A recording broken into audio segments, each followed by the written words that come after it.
Thank you so much for the introduction, and thank you so much for the very kind invitation for the Maastricht 30 conference.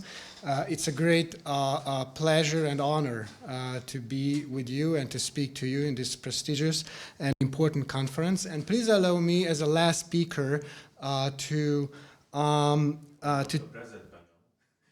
last speaker of the present panel, I'm sorry, to take a more to take a more general approach while I outline the main proposition and main points of the Hungarian positions with regard to the institutional reforms.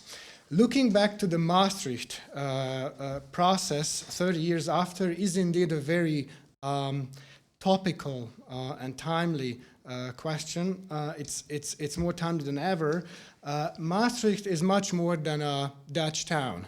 Is much more than a simple treaty revision. Maastricht is much more than all that. There was a famous German rock band, Scorpions, and they have a song called Wind of Change. And I think Maastricht and the Maastricht process is part of this wind of change, a symbolic part of it. Imagine that the dark chapter of communism and an artificial division of Europe ended. A new era began that made possible for the European nations to take their destinies and their future into their own hand again. So Maastricht is not only marked by a major shift in the history of the European integration, but also opened a new era. And it was an era of general optimism and high hopes, if you remember. Some even dreamt about the end of history. And there was a firm belief in the progress of the European integration. The then president of the European Commission, Jacques Delors, even compared the European integration to a bicycle. You need to constantly pedal it in order not to fall. So that's a belief in the progress. It has to progress, always has to progress.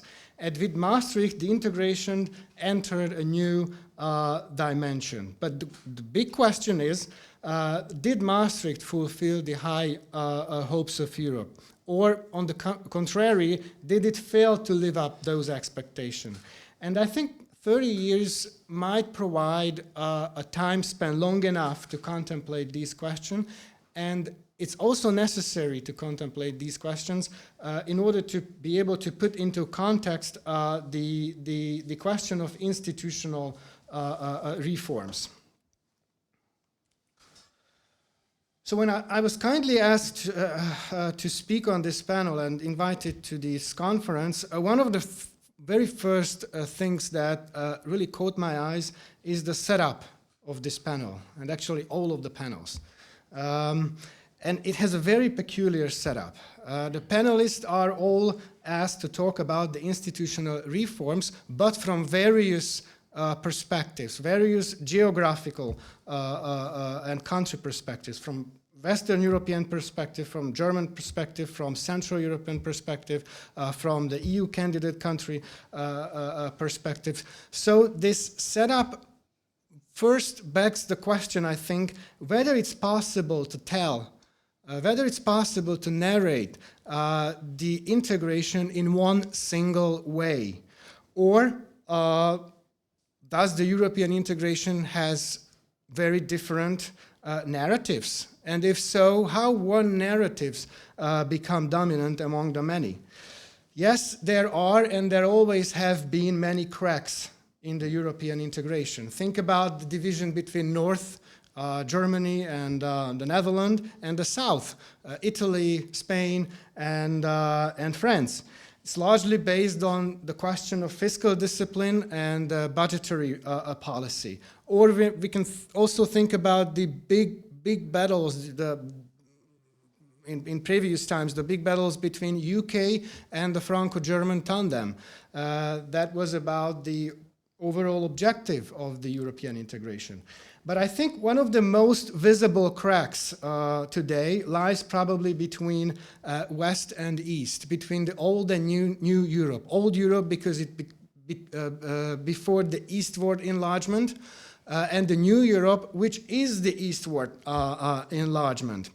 And the most important difference is not really economic output. It's not really infrastructure. It's not really living standards. I think the crucial difference lies in the underlying vision on the future and purpose of the whole European integration. And they see these different sides, see the European integrations from different perspectives. And the reason for these different perspectives is there are different historical experiences. One of the defining features of the Western story is the horrors of the Second World War. And that big story underpins the European integration, and it's akin to the famous novel, The Lord of the Flies. So if you remember, it ends with a scene when the adults arrive and step onto the island and try to stop the children from tearing each other apart. And that's their vision of the European integration, that the EU is like the arrival of the adult. It's an organization of parents to keep the children in check. So accordingly, it has kept the peace between member states so well. And that explains why, or at least can explain why, it's rather the old European construction which considers its own privilege to define what values are European, what rule of law is, and how member states shall adjust to them. But the Central European experience is quite different. People in Central Europe lived under one totalitarian regime, ideology, and oppression after another. What they fought for long decades was to restore national identity and self-determination.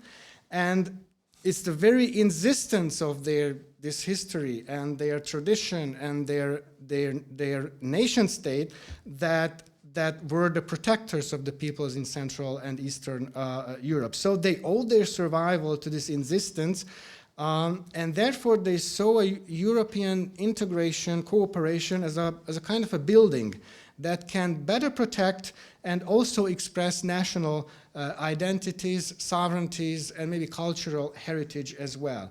So the different regions have different perspectives based on different historical experiences, and that led to different expectations. And they also see the results of the European integration differently. So the second question is there a way to resolve or somehow reconcile those differences? Is there a common European identity? And well, addressing this question will go well beyond this topic and the time of this presentation. I would only emphasize 2 points here. First of all, even though there are different stories and different perspectives, Europe is characterized by its unique relationship to history. And that's equally true for West, North, South, and East. From little villages to big capital cities, every one of us is living in places which is full of historical monuments and references. Statues, street names, memorial signs, all remind us of the historical figures once lived or died there. So living in the old continent means living in its history and being constantly reminded of its history and to relive this history over and over again. On the other hand, Europe is much more than a simple market or a project or an international organization. Europe, when I say Europe, it's a civilization. It's a civilization that is based on a Greco-Latin heritage and the Jewish-Christian tradition. And this civilization gave birth to the world's most astonishing cultural diversity. And this is what binds really Europe together. So when we come down to the institutional question, any institutional cooperation in Europe has no other choice but to embrace these two elements of the European identity. So any institutional setting can only be successful and lasting if it's organized in a way to support somehow these principles. Now back to Maastricht.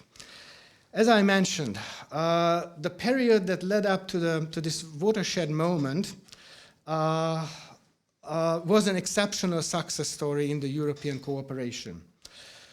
So it's the desire to achieve economic prosperity through a common market and four freedoms has forged a very strong consensus among the member states. And that led to the period of the so-called les 30 glorieux, so the 30 glorious years that economically, business-wise, security-wise, that reinforced the consensus and legitimacy behind that European cooperation.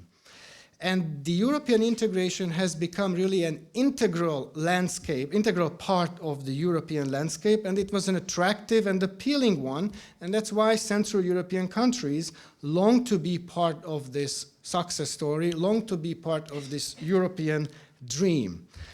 But instead of a speedy eastward enlargement, the Maastricht Treaty chose to first broaden the scope and subject matter of the integration to areas rather belonging to political cooperation. So the European cooperation began to include an increasing and oftentimes maybe excessive number of political objectives. But there was a warning sign right at the beginning, since the Maastricht Treaty was never enjoyed unanimous consensus. And what started in Maastricht should have been fulfilled by the European Convention and its major result, the Constitutional Treaty. But when the Constitutional Treaty was put to referendum, both France and the Netherlands rejected it. So again, another warning sign that the strong consensus once enjoyed by the European cooperation has weakened. And neither member states nor their citizens fully agree with this direction the European integration was heading. And then came the Lisbon Treaty, which saved some of the shortcomings and some of the weaknesses of the Constitutional Treaty. And in a certain sense, we still live under that vision of Maastricht. And please allow me to highlight a couple of relevant points here. So what characterized this Maastricht vision? First of all, centralization. The competence of the European Union is being expanded, continuously expanded, and now applies to a huge number of areas. And this creeping extension of competences is mainly driven by the aspirations of the European institutions. European Court largely allowed the European institutions to gradually take power from member states and centralize it in their own hands. And that centralization already touched upon some of the core areas and core questions of constitutional identity, national identity, and sovereignty, such as asylum, immigration, religion, family, or national security. The second question is, the second point is the question of European demos, and we already heard about it. The Maastricht Treaty introduced the concept of union citizenship, which is a great concept that was originally built on the national citizenship and part of the national citizenship. However, down the road, what we could see is that this concept has begun to be used as a vehicle to create a non-existent European demos. And this aspiration is actually quite visible in the long proposed and recently proposed transnational list and transnational electorate list. that holds the entire area of the European Union as one single constituency. And instead of reinforcing the tie between the representative and the voter, the electorate, it will be even, MEPs will be even more detached from and less responsible to local people. The third point is values and uniformization. As a result of the Maastricht process, the values set out in Article 2, along with the concept of the rule of law, have been increasingly in the forefront of European politics. Now, these values have both political and legal dimensions. The problem is that they have been increasingly legalized and used as instruments to short-circuit the European political debates in the past decades or so. There are several negative sides of it. There's a danger of standardization, because that process ultimately weakened the diversity of European legal traditions, stifled democratic debate and deliberation on a European as well as on a local level, and it also runs the risk of discouraging the natural competitive spirit of a very diverse continent. And last but certainly not least, the concept of the ever closer union. And that concept, along with the centralization and uniformization, transformed down the road and became a symbol of an integration that is the end goal in itself. So basically the American idea of a pluribus unum, so one out of many. And this is exactly the opposite of the very original idea of the European cooperation, which is saying as a symbol that in varietate concordia, so unity in diversity. So as a result of this vision, the integration was becoming increasingly removed from the elements of the common European identity, less willing to embrace the civilizational heritage and less willing to cherish the cultural diversity of the member state. And by the time the eastward enlargement occurred, the European integration already headed in a different direction from the one that Central European countries once dreamed of at the beginning of the 1990s. When we consider, turning to the question of institutional reform, when we consider institutional reform, we first have to be aware of what needs to be addressed. So in order to streamline the European institutional arrangement or landscape, one first has to address the question what the European integration is good for in the 21st century. And the real question, we think, is not whether we want more or less Europe, let alone whether we want a federal state or a constitution, but in the eyes of the overwhelming majority of the people in the European integration, the integration is not an end in itself, nor is it self-evident anymore. It has to be based on very pragmatic cost-benefit analysis, to what extent it can defend the interest and civilizational heritage of its member states, in a world that is increasingly defined with big power rivalry, and to what extent it can serve the well-being and freedom of their citizens in an age of globalization and digitization. So it has to justify and provide reasons, continuously provide reasons for its own existence. And any institutional reform shall be the function of this pragmatic analysis. In other words, it shall be a mean to an end instead of an end in itself. And I only want to mention one, since I lack the time, one of the two problematic institutions, the European Parliament. Well, the European Parliament in recent years is clearly unable to fulfill its original functions. Even though its competencies have been continuously expanded. It has shaken the confidence of the citizens. It tries to deal with everything, but it increasingly unable to conduct a meaningful debates that are relevant to the citizens and meaningful and important to the member states. And to address this shortcoming, the ties between and the responsibility between the representatives and the electorate should be strengthened. And this could be reinforced by the introduction of a European election system that is based on smaller individual constituencies. And at the same time, the European democracy shall become the democracy of national democracies, which was the original idea.